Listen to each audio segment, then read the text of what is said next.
Celebrated South African jazz photographer and political photojournalist Rashid Lombard has died.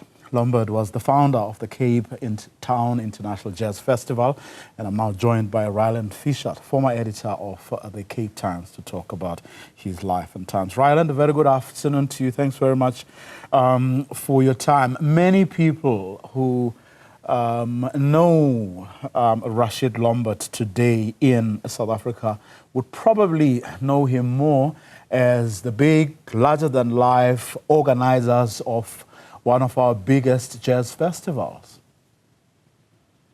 Yes, that is true, but Rashid was much, much more than that. I mean, he was probably one of the best photographers that this country ever produced. He was there at the height of the struggle, photographing the historic events of the 70s, the 80s, and also at that time getting access to ANC people. Sorry.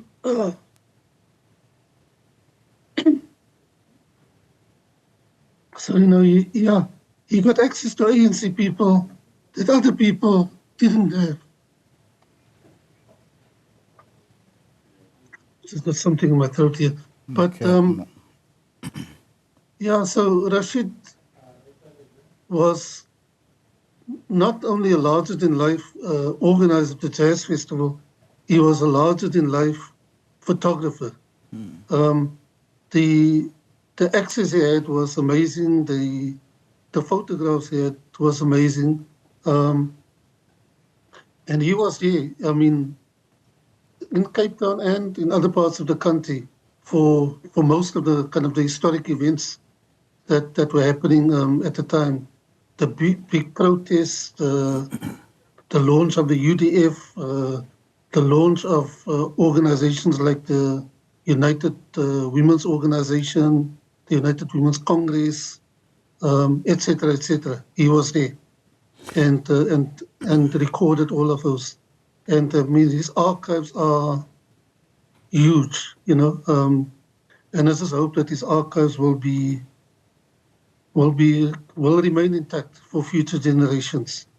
Well, I know it's something you felt strongly about, hence photography was actually a big part of what started as the North Sea Jazz Festival in Cape Town to then now the Cape Town Jazz Festival. Talk to us about his personality, that which endeared him to, so many people, young and old. Rashid was that person, who connected at all levels with virtually everyone he came across. Yeah, well, Rashid was the kind of person who refused to become old. He remained young. He remained young at heart, and he remained young in spirit. And he just had the kind of personality that endeared him to everybody that he came in contact with. So really, he will be missed. He will really be missed. Yeah. Mm-hmm. Talk to us, as a former editor, yourself, talk about his work, his photography and what distinguishes it from everything else people saw and experienced. I think, the best photographers are the ones who just have an eye for a news photo, and he loved news photography. But he also loved jazz photography. In fact, behind me on my bookshelf, I've got a book that he produced with just jazz photography. And the sad thing is that during the years of struggle, he was a news photographer, and he recorded many events, important events, like I said. But his first love almost was jazz photography and jazz music, and he was only really able to practice that after we became a democracy. and really focus on his jazz photography. Rashid never went anywhere without his camera. And so he would always be just taking photos, random photos. But that's how the best photos are taken. And he was a social animal, larger than life, loved by everyone. He was, well, Rashid would be at every single party in town, I mean, he was that kind of person, and often closing the party, So, yeah, I mean, he enjoyed a good party. He enjoyed the good music. He enjoyed just people, and so, yeah, I think in the last few months of his life, he suffered quite a bit, and he became quite ill, and it was sad that somebody who really wanted to be with people all the time and wanted to be surrounded by people all the time,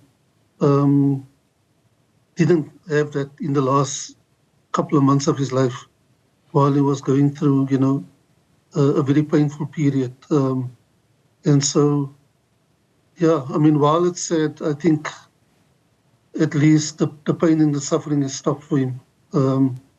And one, yeah. And of course,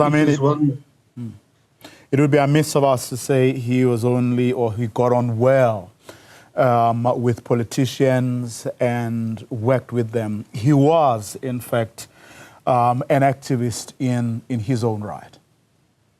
No, a lot of us who kind of grew up in the 70s, 80s, ended up kind of being activists. Even though we were journalists, we were activists also.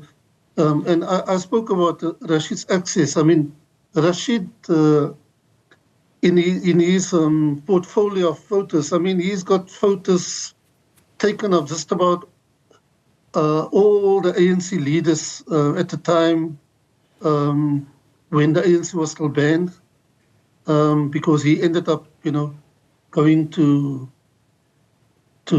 visit them in various locations throughout the world. And so he's got wonderful photos of just about everybody. And so a lot of the ANC people who came into government knew and respected Rashid. I know Paulo Jordan must be devastated, by the news that Rashid has passed away, because the two of them were very close also. And as were many other, politicians or people who effectively became politicians after 1994, but were kind of struggle activists before 1994. Ryland Fisher, let me thank you very much for your time. Ryland Fisher, remembering Rashid Lombard, who has just passed on.